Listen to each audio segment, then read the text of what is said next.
Hi all of you. Good morning. అందరూ ఎలా ఉన్నారు? బాగున్నారా? నేనైతే మార్నింగ్ రెడీ అయితే ఎంత వేగంగా ఊరు చూద్దామా అన్నట్టు అనిపించి ఇంకా నేను మా ఇంటి డాబా పైకి అయితే వచ్చేసానండి. కనిపిస్తుంది కదా ఇక్కడ చింత చెట్టు. యాక్చువల్గా ఇది మా పెళ్ళి అయిన కొత్తలో అయితే ఒక ఫ్లోర్ ఉండేది మా ఇల్లు. అప్పుడైతే దీనికి చింత చెట్లు, చింత బుట్టలు, నెక్స్ట్ పిచ్చిగూళ్ళు అన్నీ ఉండేవండి. మేమైతే మంచిగా ఆడుకునే వాళ్ళం. మా కుష్వంత్, నేను, మా చిన్నోడు అందరం కలిసి. కాకపోతే సెకండ్ ఫ్లోర్ కట్టాక అది మాకు కొంచెం డిస్టర్బెన్స్గా ఉందని దాన్ని అయితే మేము కొంచెం అయితే కట్ చేసాము. ఇలా ఉంటే ఇంకా మా ఊరికి లాస్ట్ కొంచెం చివరిలో ఉంటుందండి మా ఇల్లు. అందుకని ఎక్కువగా డిస్టర్బెన్స్ ఏమి ఉండదు. అలాగని ఊరితో సంబంధాలు అయితే ఉంటాయి. ఇలా ఉంటూ ఏదో అలా అవుతుంది. చూడండి, మా ఇంటి ముందు అయితే ఒక చెరువు ఉంటుంది కదా, దానివల్లే నాకు చాలా హ్యాపీ అనిపిస్తుంది. అసలు మార్నింగే లెగ్గానే అసలు చెరువు వైపు చూసుకుంటూ ఇలా టైంపాస్ చేస్తాను. అయితే నేను వచ్చాను కదా మంగళవారం, మా అత్తయ్య అయితే సరే ఆంజనేయ స్వామి టెంపుల్ ఉంది కదా అక్కడికి వెళ్ళమ్మని చెప్పారు. సరే అని ఇంకా చాలా రోజులైంది కదా గుడికి కూడా వెళ్ళలేదని నేనైతే బయలుదేరానండి.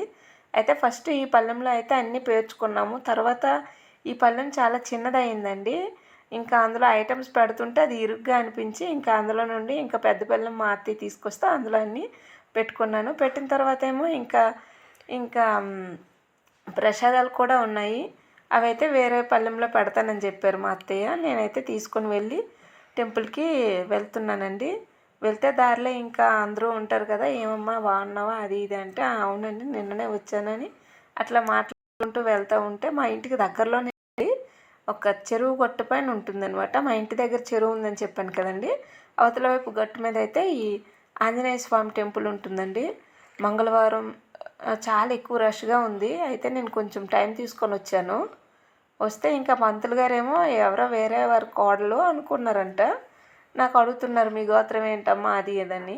నేను చెప్పాను గోత్రం. చెప్తే ఆయన అవునా వీళ్ళ కోడలవా అని ఇంకా నాతో మాటలు ఇంకా కలుపుకున్నారు. ఇంకా అలా పూజ అంతా చేసుకొని ఇంకా పంతులు గారు మా విషయాలు, ఇంట్లో పిల్లలు ఎలా చదువుతున్నారమ్మా, ఎక్కడున్నావు, ఏం చేస్తున్నారు, ఇల్లు ఎక్కడుంది, మీ హస్బెండ్ ఏం చేస్తున్నారో ఇంకా అట్లా మాటలు కలిసిపోయి పంతులు గారితో ఇంకా మాట్లాడుతూ ఇంకా అక్కడే ఎక్కువ టైం అయిపోయిందండి. ఇంకా అక్కడికి దర్శనం కోసం వచ్చిన వాళ్ళు కూడాను నాతో మాటలు కలుపుకున్నారు. ఎందుకంటే వచ్చి కూడా చాలా రోజులైంది కదా, అందరూ నాతో ఎక్కడున్నామని. ఈలోపు మా చిన్నత్తయ్య అయితే పిలిచారు నన్ను. మా ఇంటి పక్కనే ఉంటారండి వాళ్ళు. ఈ మధ్యన కొత్తగా హౌస్ కట్టుకున్నారు. అందుకని రా కోడలా అంటే సరే వెళ్ళానని ఇంకా వెళ్ళానండి. కూడా బీ టైపు సూపర్ కట్టుకున్నారు. ఇంటి పక్కన మా కట్టుకున్నారండి. ఆ తర్వాత అత్తయ్య అయితే ఇంట్లో నా కోసం ఇంకా ప్రిపేర్ చేస్తున్నారు.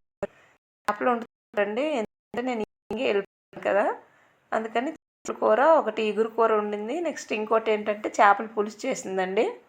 ఆ తర్వాత చేప గుడ్లు కూడా వండారండి.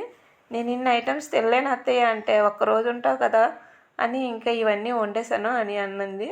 తర్వాత నా కోసం అయితే ఇంకా ప్యాకేజీలు అన్నీ కడుతున్నారండి పిల్లల కోసం తినడానికి. నెక్స్ట్ నాకు ఇంట్లో అప్పడాలని, పప్పులని ఉంటాయి కదండి, అవన్నీ మా అత్తయ్య అయితే ముందే చేసి పెట్టారు. నాకే తెలియదు ఎప్పుడు చేసి పెట్టిందో.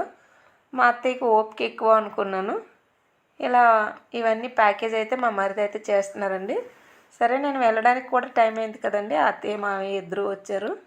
వచ్చి నాకైతే సెండ్ ఆఫ్ ఇచ్చారండి.